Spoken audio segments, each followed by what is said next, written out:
பயணித்த தனியார் விமானம் பாராமதி அருகே விபத்துக்குள்ளானதாக தகவல்கள் வெளியாகியிருக்கு. இந்த விபத்து எப்போது நடந்தது, எப்படி நடந்தது, இதுவரை அதிகாரப்பூர்வமாக என்ன தகவல்கள் உறுதிப்படுத்தப்பட்டுள்ளன, அனைத்தையும் தெளிவாக சுருக்கமாக இப்போது பார்க்கலாம். ஜனவரி 28, 2026 காலை அஜித் பவர்மா மும்பையில் இருந்து பாராமதிக்கு புறப்பட்டார். பாராமதியில் நடைபெற இருந்த மாவட்ட பஞ்சாயத்து தேர்தல் பிரச்சார கூட்டத்திற்கு பங்கேற்பதற்காக அவர் சென்றதாக தகவல் வெளியானது. அவர் பயணித்தது ஒரு தனியார் சார்ட்டர் விமானம். அதில் அஜித் பவர், 2 விமானிகள், ஒரு பாதுகாப்பு அதிகாரி, ஒரு விமான பணியாளர், மொத்தம் 5 பேர் பயணித்தனர். இந்த விமானத்தை இயக்கிய பைலட்கள் அவர்களின் அனுபவம் என்னன்னு விஎஸ்ஆர் வெஞ்சர்ஸ் லிமிடெட் உரிமையாளர் விஜய்குமார் சிங் அவர் செய்தியாளர்களிடம் சொன்னது, இந்த விமானத்தை இயக்கிய 2 பைலட்களுமே ட்ரைனர்டு கமர்ஷியல் பைலட்ஸ்னு, முக்கிய பைலட் 60 மணி நேரத்துக்கு மேல ஃபிளையிங் எக்ஸ்பீரியன்ஸ் உடையவர்னு சொல்லியிருக்காரு. கோ பைலட் சுமார் 20,000 மணி நேரத்துக்கு ஃபிளையிங் எக்ஸ்பீரியன்ஸ் இருந்தவர்னு சொல்லியிருக்காரு. அதாவது இவர்கள் புது பைலட்கள் இல்லை, அனுபவம் இல்லாதவர்கள் இல்லைன்னு குறிப்பிட்டிருக்காரு. அந்த விமானம் விஎஸ்ஆர் வெஞ்சர்ஸ் நிறுவனத்திற்கு சொந்தமானது. பதிவு எண் VTSSK.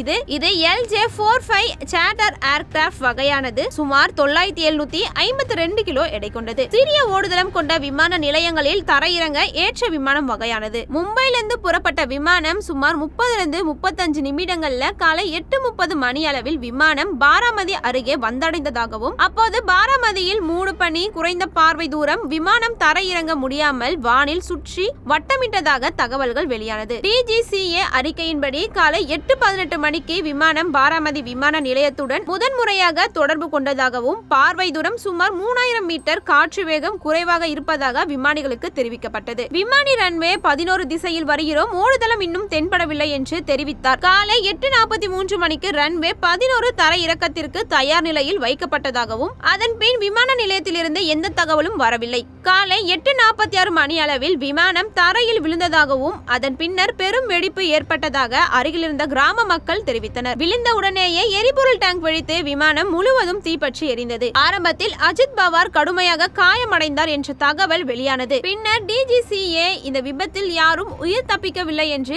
அதிகாரப்பூர்வமாக அறிவித்ததாக தகவல் வெளியானது. பாராமதி விமான நிலையம் பற்றி முக்கிய தகவல்கள் என்னன்னா, இது முழு நேர செயல்பாட்டில் உள்ள விமான நிலையம் இல்லை எனவும், இங்கு தனியான ஏர் டிராபிக் கண்ட்ரோலர் இல்லை என்றும், பைலட் ட்ரைனிங் அகாடமியில் உள்ள பயிற்சிவிப்பாளர்களுக்கு தரையிறங்கும் மற்றும் புறப்படும் விமானங்களுடன் தொடர்பில் இருப்பவர்கள் என்றும் தெரிவிக்கப்பட்டது. இந்த விமான நிலையம் 1996 முதல் பயன்பாட்டில் உள்ளது எனவும், MIDC கட்டிய சிறிய விமான நிலையம் பெரிய வர்த்தக விமானங்களுக்கு இல்லை எனவும், சிறிய விமானங்களுக்கும் பயிற்சிக்குமான பயன்படும் இடம் எனவும் அறிவிக்கப்பட்டது. இந்த விபத்தை குடிமை விமான போக்குவரத்து அமைச்சகத்தின் AAIB aircraft accident investigation bureau விசாரித்து வருகிறது. AAIB தலைமை இயக்குனர் பாராமதி அருகே உள்ள கேச்பாவி கிராமம் சம்பவ இடத்திற்கு சென்று வந்தார். இந்த விபத்து ஒரு VIP பயணம் என்பதால மட்டுமல்ல, இந்தியாவில் சிறிய விமான நிலையங்களில் பாதுகாப்பு, மூடு பணியில் தரையிறங்கும் நடைமுறைகள், ATC வசதிகள் இல்லாத இடங்களில் விமான இயக்கம், இவையெல்லாம் மீண்டும் கேள்விக்குறியாக்கியிருக்கிறது. உண்மையான காரணம் என்ன என்பதை